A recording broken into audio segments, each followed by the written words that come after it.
Welcome in the world of premium hospitality. There are certain moments that define your professionalism more than any other. Today, we're going to break down one of the most critical skills you can have, how to de-escalate a tense situation with a VIP guest and do it with real distinction. Hello and welcome. I'm your AI guide for this learning journey, and it's a pleasure to be here with all of you, the students of Europe Hotel School. Our whole goal is to give you that practical, high-level knowledge you can actually use, the stuff that makes a real difference in modern hotel operations and helps support your growth in this incredible industry. All right, so first things first, let's really get a handle on the environment we're talking about. An interaction with a VIP guest, especially when things are tense, well, it's not just another customer service moment, not even close. It's a high-stakes test of your skill, your poise, your composure. The dynamics, they are just completely different. And you can see that difference right here. A standard interaction? Sure, it has standard expectations, routine issues. But a VIP escalation, that's a whole other ballgame. You're suddenly dealing with incredibly high expectations, really tight schedules, and, that feeling that one tiny issue could spiral out of control in a heartbeat. That's exactly why having a specialized approach isn't just a nice-to-have, it is absolutely essential. So, the big question is, how do you manage all that pressure? Well, it really begins and ends with you. This next part, it's all about mastering your own internal state. Why? Because your composure, that's the single most powerful tool you have for controlling everything that's happening around you. We call this the anchor technique, and it's exactly what it sounds like. First, you have to anchor yourself. Step one is simple but powerful. Consciously slow down your breathing. This literally helps regulate your own nervous system.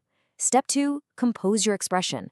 Keep it neutral, keep it professional. And step three, and this is crucial, you listen. I mean, really listen. Give that guest your complete, undivided attention. It's a funny thing about people. We subconsciously mirror the energy we're given. So your calm, it can actually become their calm. Okay, so once you've anchored yourself, once you feel that sense of calm, then you can start to build a bridge to the guest.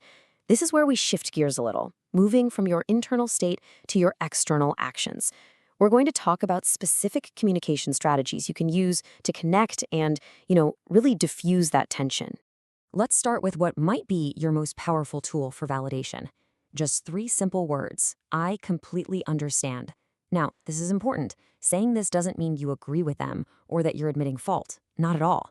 It means you understand their emotion. You're signaling empathy. And let me tell you, empathy is always the first step to disarming frustration. All right, this next phrase is a game changer because it reframes the entire interaction. When you say, "Thank you for sharing this with me," you do something incredible. You transform what feels like an attack into a piece of constructive information. You're showing respect for their point of view, and suddenly they're not an adversary anymore. They're a collaborator. And then the final piece, the pivot. I want to fix this for you. Boom. That one statement immediately shifts the entire focus away from the problem and squarely onto the solution. It aligns you with the guest. It's no longer you versus them. It's both of you working together against the issue. Of course, it's not just about what you say, is it? What you don't say can be just as important. Your body language, it's having its own silent conversation the whole time. You want to project safety, right? So think about an open, grounded stance. And you definitely want to avoid those classic signals of tension, crossed arms, fidgeting, that sort of thing. The key is that your nonverbal cues have to back up what you're saying. They have to reinforce that message of calm professionalism. So, we've got acknowledgement and empathy as our foundation. That's huge. But for a VIP guest, that's not enough. They expect decisive action. So the next step is all about creating a clear path forward. It's about restoring their confidence, not just in you personally, but in the entire operation. Think about it. High-level guests, they operate on certainty. Vague promises like, "I'll look into it." That just makes things worse. It increases anxiety.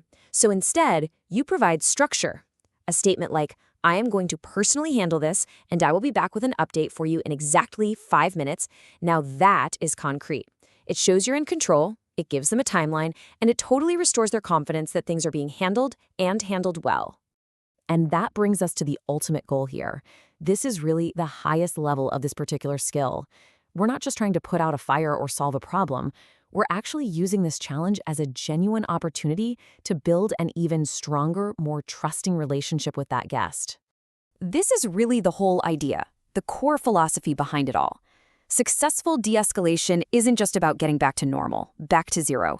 It's about taking that moment of conflict and transforming it into a powerful demonstration of just how competent you are. Because when a guest sees you handle that kind of intense pressure with grace, believe me, they don't just forget the problem. They leave with a much deeper respect, both for you and for the entire hotel. So I'll leave you with this one thought. Every single tense moment you'll face is a crossroads. And when that moment comes, and it will, you'll have a choice. Are you going to simply solve a problem? Or are you going to seize the opportunity to build a lasting relationship, one that's based on real trust? The answer you choose, well, that's what will truly set you apart.